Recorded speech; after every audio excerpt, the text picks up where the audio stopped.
सरी पुणी डिस्टर्बांस टिके आज नेटवर्क रोचे जहाँ भी हो परमेश्वर वाक्य माने शुणा कारण बाइबल प्रकाश करे आमे पुणी आउ थे स्टार्ट करिबा कारण बाइबल लिखाई आमोस 5 अध्याय 18 पद लेखा अछि हाय हाय सदाप्रभुंकर दिन बांछाकारी माने तुमाने कहीं सदाप्रभुंक दिन बांछा करुअछ ता अंधकारमय दिन दीप्तिमय नुहे कारण ता होछि गोटे मंडली पाई गोटे डार्क एज पीरियड प्रिय ईश्वर लोक माने आउ से डार्क एज पीरियड रे लोक माने ईश्वर लोक माने भ्रष्टतापूर्ण जीवन काटिबे तांकर मंडली रो स्टेटस जेपरि लाउदिकिया मंडली आउ ताउची अंतिम मंडली ता शेष मंडली अटे जोनको स्टेटमेंट थिला तुम्हें थंडा नुह कि उष्म नुह तुम्हें ईशदुष्म अट कहीं प्रभु कहले आम्बे तुमको मुखरु गार करिबा अंतिम समर मंडली लोक माने कहबे आम्बे धनी आम्बर बहुत संपत्ति अच्छी आम्बर कौन से अभाव नहीं मात्र प्रभु कहबे तुम्हें दुर्भागा दिनहीन दरिद्र अंध उलग्न या कौन जान ना एठी अंतिम समय रे मंडलीर स्थिति बिगिड़ी जीव ईश्वर लोक माने आउ से माने ईश्वर अस्तित्व को से माने हरई बसबे से पाखर गोटे सेल्फ कॉन्फिडेंस रहिबो नाही ईश्वर सहित से माने गमनान ठीक रे करि परिबेनी कारण जगत प्रति से गोटे अभिलाष बढ़ी चलिबो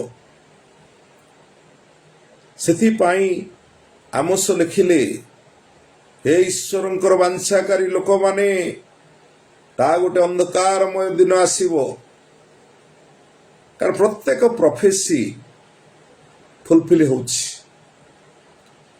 तेणु करी आउ सेथि पाई साधु पितर मध्य लिखिले प्रथम पितर 4 अध्याय 7 पद लेखा अछि समस्त विषय अंतिम काल सन्निकट मात्र सुबुद्धि हो प्रार्थना करबा पे सचेतन था दुटा विषय सुबुद्धि हवा ज्ञान अर्जन करबा सद्बुद्धि ईश्वरंकर सद्बुद्धि सताचरण सत्पथरे गमनान करबा ईश्वर आम को गाइडेंस करिवे पवित्र आत्मा को चालना पाई अपेक्षा करबा प्रार्थना नीड रही व्यक्तिगत प्रेयरफुली प्रार्थना आम मंडलिक प्रार्थनार आवश्यकता रही कारण प्रार्थना द्वारा ही मंडली रे एक बेदारी आसीबो मंडली अंतिम समय ईश्वर आत्मा को वृष्टि अपेक्षा करिछि से शेष वृष्टि भयंकर भावरे ईश्वर कौन करिवे एई जगत उपरे ढालिबे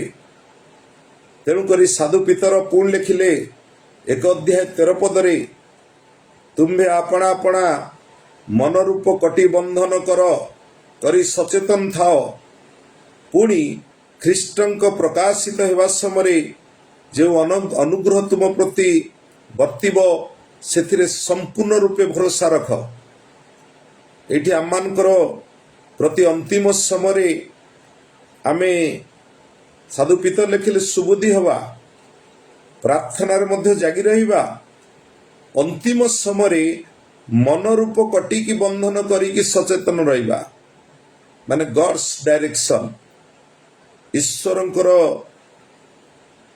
ଆଉ କଟି ଆମମାନେ ଯୋଉଟା କି ସମସ୍ତ ସଜାକୁ ଆମେ ପରିଧାନ କରିବା, କାରଣ ସେଥିପାଇଁ ଅନ୍ତିମ ସମୟରେ ପ୍ରଭୁ ଆମମାନଙ୍କୁ ଯେଉଁ ମୁକୁଟ ଦେବେ ତାହା ପ୍ରାପ୍ତ ହେବା ପାଇଁ ଆମେ ଆଶାବାଦୀ ହେବା। ସେଥିପାଇଁ ଦ୍ୱିତୀୟ ତିମୋଥୀ 4:8 ସାଧୁ ପ୍ରେରିତ ପାଉଲ ଲେଖିଲେ, ଅଦ୍ୟାବଧି ମୋ ନିମନ୍ତେ ଧାର୍ମିକତ ମୁକୁଟ ରଖାଯାଇଅଛି, ମହାଦିନରେ ନ୍ୟାୟବାନ ବିଚାରକର୍ତ୍ତା ପ୍ରଭୁ ମୋତେ ଦେବେ। ସେଥିପାଇଁ ଅପେକ୍ଷା କରିବା। ଯେତେ ଲୋକ ତାହାଙ୍କ ଆଗମନକୁ ପ୍ରିୟ ଜ୍ଞାନ କରିଅଛନ୍ତି ସେ ସମସ୍ତଙ୍କୁ ଦେବେ। ତାର ଅର୍ଥ ହେଉଛି ପ୍ରସ୍ତୁତି। ଆମମାନେ ଗୋଟେ ପ୍ରସ୍ତୁତି ମଧ୍ୟ ରହିବା। କାହିଁକିନା ମ୍ୟାଥୁ ମଧ୍ୟ ଲେଖିଲେ, ମ୍ୟାଥୁ 24:29 ସେହି ସମୟରେ କ୍ଲେଶ ଉତ୍ତାରେ ଅକସ୍ମାତ ସୂର୍ଯ୍ୟ ଅନ୍ଧକାରମୟ ହେବ, ଚନ୍ଦ୍ର ଆଲୋକ ଦେବ ନାହିଁ, ନକ୍ଷତ୍ରମାଳା ଆକାଶରୁ ସ୍ଫଳିତ ହେବେ, ଆକାଶ ମଣ୍ଡଳରେ ଶକ୍ତି ସମୂହ ବିଚଳିତ ହୋଇଯିବ। କାରଣ ଆପଣମାନେ ଜାଣିଛନ୍ତି ମଣ୍ଡଳୀ ସ୍ୱର୍ଗାରୋହଣ ହେବ। ମଣ୍ଡଳୀ ତାଙ୍କର ସତୀକନ୍ୟାକୁ ପ୍ରଭୁ ଆସୁଛନ୍ତି ନେବା ପାଇଁ ବର ବେଶରେ। ତାପରେ ଟ୍ରିବୁଲେସନ୍ ଆସିବ, ଭୟଙ୍କର ଟ୍ରିବୁଲେସନ୍। 7 ଇୟର୍ସ ବର୍ତ୍ତମାନ ପୃଥିବୀ ଉପରେ ରହିବ, ପୃଥିବୀ ଧ୍ୱଂସ ହେବ। ନ୍ୟୁ ହେଭେନ୍ ନ୍ୟୁ ଆର୍ଥକୁ ପ୍ରଭୁ ଯାହାକି ଆମମାନଙ୍କ ପାଇଁ ପ୍ରସ୍ତୁତ କରିଛନ୍ତି। ତ ସେଥିପାଇଁ ସାଧୁ ପିତର ଦ୍ୱିତୀୟ ପିତର 3:13 ଲେଖାଯାଏ, ଆମମାନେ ତାହାଙ୍କ ପ୍ରତିଜ୍ଞା ଅନୁସାରେ ଗୋଟିଏ ନୂତନ ଆକାଶ ମଣ୍ଡଳ, ନୂତନ ପୃଥିବୀର ଅପେକ୍ଷାରେ ଅଛୁ, ଯାହା ଧାର୍ମିକ ମାନଙ୍କର ଆବାସସ୍ଥଳୀ ହେବ। ସେଥିପାଇଁ ଏଠି ମ୍ୟାଥୁ ମଧ୍ୟ ଲେଖିଲେ, କ୍ଲେଶ ଉତ୍ତାରେ ଏସବୁ ଘଟିବ। ଆଉ ଲୁକ ମଧ୍ୟ ଲେଖିଲେ, ଲୁକ 21:25-28 ଭିତରେ ଯୀଶୁଙ୍କର ଆଗମନ ପୂର୍ବରୁ ସୂର୍ଯ୍ୟ ଚନ୍ଦ୍ର ନକ୍ଷତ୍ର ମାଳାର ଲକ୍ଷଣ ଦେଖାଯିବ। ପୃଥିବୀରେ ଜାତିମାନଙ୍କ ମଧ୍ୟରେ କ୍ଲେଶ ଘଟିବ, ସମୁଦ୍ର ତରଙ୍ଗ ଗର୍ଜନ କରିବ, ଆକାଶ ମଣ୍ଡଳରେ ଶକ୍ତି ସମୂହ ବିଚଳିତ ହେବ। ଆଗାମୀ ଘଟଣାକୁ ଅପେକ୍ଷା କରି ଲୋକେ ଆଉ ମୂର୍ଚ୍ଛିତ ହେବେ। ଏଠି ପ୍ରିୟ ମଣ୍ଡଳୀ, ବାଇବେଲ ପ୍ରକାଶ କରୁଛି ମଣ୍ଡଳୀର ଊର୍ଦ୍ଧ୍ୱଗମନ, ତାପରେ ଟ୍ରିବୁଲେସନ୍, ଭୟଙ୍କର ଟ୍ରିବୁଲେସନ୍ ରହିବ। ସେଇ ଟ୍ରିବୁଲେସନ୍ ମଧ୍ୟରେ ଏସବୁ ଘଟଣା ଘଟିବ, ଅନେକ ଘଟଣା ଘଟିବ। ତାହା ପୃଥିବୀ ନିବାସୀଙ୍କ ପାଇଁ ଗୋଟେ ଦୁଃଖର କାରଣ ହେବ। କାହିଁକି ନା ଆମମାନେ ସେଇ ସମୟରେ ଗତି କରୁଛେ। ବର୍ତ୍ତମାନ ଅନ୍ତିମ ସମୟରେ ମଣ୍ଡଳୀ ଚାଲିଯିବ ସ୍ୱର୍ଗକୁ। ଈଶ୍ୱରଙ୍କ ଅନୁଗ୍ରହ ମଧ୍ୟ ପୃଥିବୀ ଉପରେ ଆଉ ରହିବନି। ଆଉ ସେଥିପାଇଁ ଜୋଏଲ ମଧ୍ୟ ଲେଖିଲେ 2:10 ସେମାନଙ୍କ ସମ୍ମୁଖରେ ପୃଥିବୀ କମ୍ପିତ ହୁଏ, ଆକାଶ ମଣ୍ଡଳ ଥରହର ହୁଏ, ସୂର୍ଯ୍ୟ ଚନ୍ଦ୍ର ଅନ୍ଧକାର ହୁଏ, ନକ୍ଷତ୍ରଗଣ ଆପଣା ଆପଣା ତେଜ ରହିତ କରିବେ। ଈଶ୍ୱରଙ୍କର ବିଚାର ଦଣ୍ଡ, ଭୟଙ୍କର କ୍ଲେଶ, ଏହା କ୍ଲେଶ ଆଉ କ୍ଲେଶ ଭିତର ଘଟଣା। ତେଣୁକରି ଏଠି ପୃଥିବୀ ଉପରେ ଏକ ମହାବିନାଶର ଖେଳ ହେବ।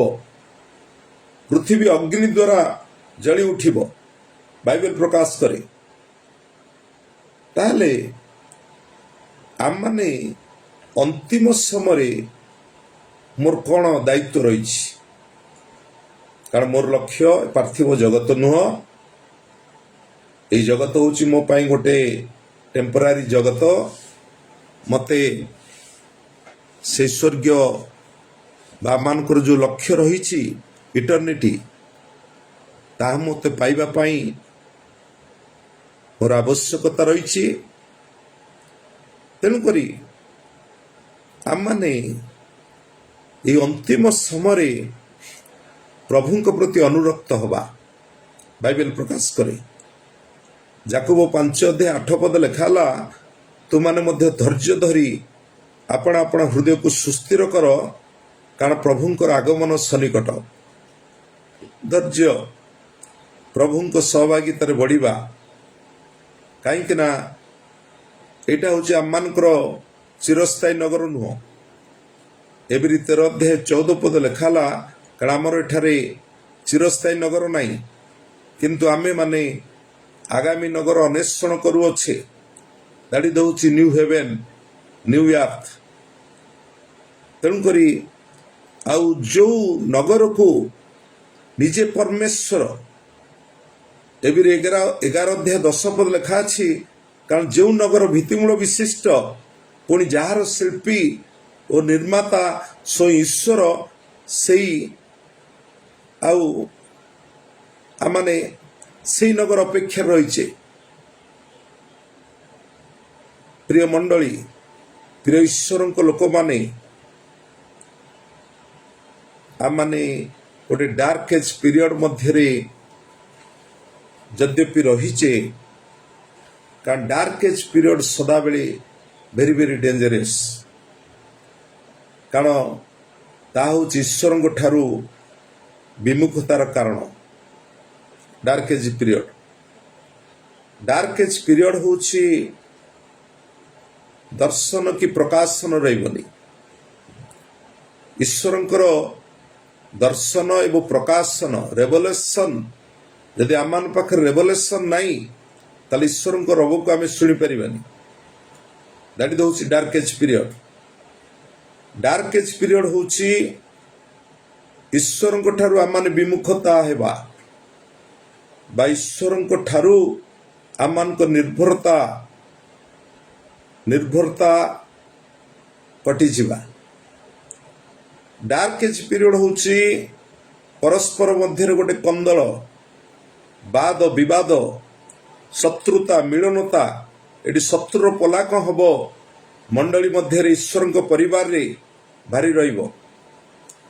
ଡାର୍କ ଏଜ୍ ପିରିୟଡ଼ ହେଉଛି ମଣ୍ଡଳୀରୁ ସ୍ୱଚ୍ଛତା ବା ପବିତ୍ରତାରୁ ଲୋକମାନେ ଦୂରେଇ ଯିବେ। That is the dark age period. Dark age period ହେଉଛି ଲୋକମାନଙ୍କ ଭିତରେ ସେଲ୍ଫ, ନିଜର ଇଚ୍ଛା ଅନୁସାରେ ସେମାନେ ବଳବତ୍ତ ରଖିବେ। ନିଜର ଇଚ୍ଛାକୁ ସେମାନେ ଈଶ୍ୱରଙ୍କ ଇଚ୍ଛା ଉପରେ ସ୍ଥାପନ କରିବା ପାଇଁ ପ୍ରୟାସ କରିବେ। ଡାର୍କ ଏଜ୍ ପିରିୟଡ଼ ହେଉଛି ଲୋକମାନଙ୍କ ଜୀବନରେ ଦୁଃଖ, କ୍ଲେଶ ଏବଂ ବନ୍ଧନ ଲାଗି ରହିବ। ତେଣୁକରି ଆଉ ଆସନ୍ତୁ ପ୍ରିୟ ଈଶ୍ୱରଙ୍କ ଲୋକମାନେ, ପ୍ରଭୁ ମଧ୍ୟ କହିଲେ ଏବେରି 1:2 ଶେଷ କାଳରେ ତାହାଙ୍କ ପୁତ୍ରଙ୍କ ଦ୍ୱାରା ସେ କ'ଣ କରିବେ, ଆମମାନଙ୍କୁ କଥା କହିଅଛନ୍ତି ଏବଂ ଆମମାନେ ତାହାଙ୍କୁ ସମସ୍ତ ବିଷୟରେ ଅଧିକାରୀ କରି ତାହାଙ୍କୁ ନିଯୁକ୍ତି କଲେ, ତାହାଙ୍କ ଦ୍ୱାରା ସମସ୍ତ ବିଶ୍ୱ ସୃଷ୍ଟି କଲେ। ତାହେଲେ ଆମମାନେ ଏହି ଅନ୍ତିମ ସମୟରେ ଆମେ ପ୍ରଭୁଙ୍କ ପାଇଁ ନିଜକୁ ପ୍ରସ୍ତୁତ କରିବା। ପ୍ରଭୁଙ୍କର ମଣ୍ଡଳୀ ସ୍ୱଚ୍ଛତା ମଣ୍ଡଳୀକି ଆମେ ପୁଣି ପ୍ରଭୁଙ୍କର ଦାସମାନେ, ଆଜ୍ ଏ ଗଡ୍ ସର୍ଭିଆଣ୍ଟ, ପ୍ରଭୁଙ୍କର ପ୍ରିୟ ଲୋକମାନେ, ଆମେ ପୁଣି ଆତ୍ମିକ ସ୍ତରକୁ ସମସ୍ତେ ଯିବା। କାହିଁକି ନା କାଲି ଆମେ ଶୁଣୁଥିଲେ ଉପଦେଶକ 10:10 ଲେଖା ଅଛି, ଲୁହା ଯେତେବେଳେ ଦନ୍ଥରା ହୁଏ, ତାପରେ ଆଉ ଅଧିକ ବଳ ପ୍ରୟୋଗ କରିବା ପାଇଁ ପଡ଼େ। ଲୁହା କେତେବେଳେ ଦନ୍ଥରା ହେବ? ଯେତେବେଳେ ଧାର କମିଯିବ। କାରଣ ଆମମାନେ ଆଜି ଗଡ୍ ସର୍ଭିଆଣ୍ଟ ସଦାବେଳେ ଲୁହା ଗୋଟେ ଧାର ରହିବା ଦରକାର। ତୀକ୍ଷ୍ଣତର ଧାର ତା କାଟିବ। ଈଶ୍ୱରଙ୍କର ବାକ୍ୟରେ ଈଶ୍ୱରଙ୍କ ଲୋକମାନେ ପରିପୂର୍ଣ୍ଣ ହେବା ଦରକାର। ତାହେଲେ ଯୋଉଠିକି ଯିବେ ଈଶ୍ୱରଙ୍କର ବାକ୍ୟ ହେଉଛି ଦିଧାର ଖଡ୍ଗ। ଖଡ୍ଗ ସଦୃଶ ସେ କ'ଣ କରିବ? ଧାର ଥିବ, ସେ କାଟି କାଟି ଚାଲିବ। ଶୈତାନ ପ୍ରତିହତ ହେବ, ଶୈତାନ କାର୍ଯ୍ୟ ଡେଷ୍ଟ୍ରୟ ହେବ। ମଣ୍ଡଳୀ ଗୋଟେ ଉଦ୍ଯୋଗୀ ଆସିଯିବ, ମଣ୍ଡଳୀ ମଧ୍ୟରେ ଆତ୍ମାଙ୍କର ଗମନାଗମନ ହେବ। ମଣ୍ଡଳୀ ମଧ୍ୟରେ ପବିତ୍ର ଆତ୍ମାଙ୍କର ଫ୍ଲୋ ବଢି ଚାଲିବ। ତାହେଲେ ମଣ୍ଡଳୀ ଯେତେବେଳେ ସ୍ୱଚ୍ଛ ଅବସ୍ଥାକୁ ପଳେଇ ଆସିବ, ତାହେଲେ ଗୋଟେ ବେଦାରୀ ଆସିବ। କାହିଁକି ନା ଲୋକମାନେ ଏ ଲାଷ୍ଟ ଡେରେ ସେମାନେ କ'ଣ କରିବେ? ଈଶ୍ୱରଙ୍କ ୱେକୁ ସେମାନେ ଚୁଜ୍ କରିବେ, ଗଡ୍ସ ୱେକୁ ଚୁଜ୍ କରିବେ। କାରଣ ଆମମାନଙ୍କର ଆଟିଚ୍ୟୁଡ୍ କ'ଣ ହେବ? ଚେଞ୍ଜ ହେଇଯିବ। କାରଣ ଆମମାନେ ସେଇ ଇଟର୍ନିଟି ପାଇବା ପାଇଁ ଗୋଟେ ଆଶାବାଦୀ ବା ସେଇ ମହାପରିତ୍ରାଣକୁ ପାଇବା ପାଇଁ ସେଇ ଏବେ ବି ମହାପରିତ୍ରାଣ ଦିନ। ତେଣୁକରି ସେଇ ମହାପରିତ୍ରାଣ ପାଇଁ ଆମମାନେ ଆଶାବାଦୀ ରହିବା। ଅନ୍ତିମ ସମୟରେ ଆମମାନେ କ'ଣ କରିବା? ସେ ବାକ୍ୟ ଏବଂ ଶିକ୍ଷାର ସୋପାନ ଭିତରକୁ ଯିବା, ଯାହାକି ଗୀତ ସଂହିତା 119:15 ପଦ ଲେଖା ହେଲା, ମୁଁ ତୁମ ବିଧାନକୁ ଧ୍ୟାନ କରିବି, ତୁମର ପଥ ପ୍ରତି ଦୃଷ୍ଟି କରିବି। ଆମେ ଅନ୍ତିମ ସମୟରେ ଈଶ୍ୱରଙ୍କର ବାକ୍ୟକୁ ଅଧିକ ଗୁରୁତ୍ୱ ଦେବା। ପ୍ରାର୍ଥନା ଦ୍ୱାରା ହିଁ ଏବଂ ବାକ୍ୟ ଅଧ୍ୟୟନ ଆମମାନେ କ'ଣ କରିବା? ନିଜ ଜୀବନକୁ ଆମମାନେ କ'ଣ କରିବା? ଗଢ଼ିବା, ନିଜ ପରିବାରକୁ ଗଠନ କରିବା। ତେଣୁକରି ପ୍ରଭୁଙ୍କୁ ଧନ୍ୟବାଦ ଦିଏ ଆଜିର ଚିନ୍ତନ ପାଇଁ। ଆମେ ଯାହା ଅନ୍ତିମ ସମୟର ଘଟଣା ଏବଂ ଲକ୍ଷଣ, ଚର୍ଚ୍ଚର ସ୍ଥିତି କି ପ୍ରକାର ରହିବ, ସେ ବିଷୟରେ ନିଶ୍ଚିତ ଆମମାନେ ଶିକ୍ଷା ପ୍ରାପ୍ତ ହେଉଛେ। ପ୍ରଭୁଙ୍କ ବାକ୍ୟ ଦ୍ୱାରା ହିଁ ଆମେ ପରସ୍ପରକୁ ସାନ୍ତ୍ୱନା ଦେଉଛେ। ଆଉ ପ୍ରଭୁ ଆଜିର ଚିନ୍ତନ ଦ୍ୱାରା ପ୍ରତ୍ୟେକ ଆଶୀର୍ବାଦ କରନ୍ତୁ। ପ୍ରେଜ୍ ଦ ଲର୍ଡ, ପ୍ରେଜ୍ ଦ ଲର୍ଡ।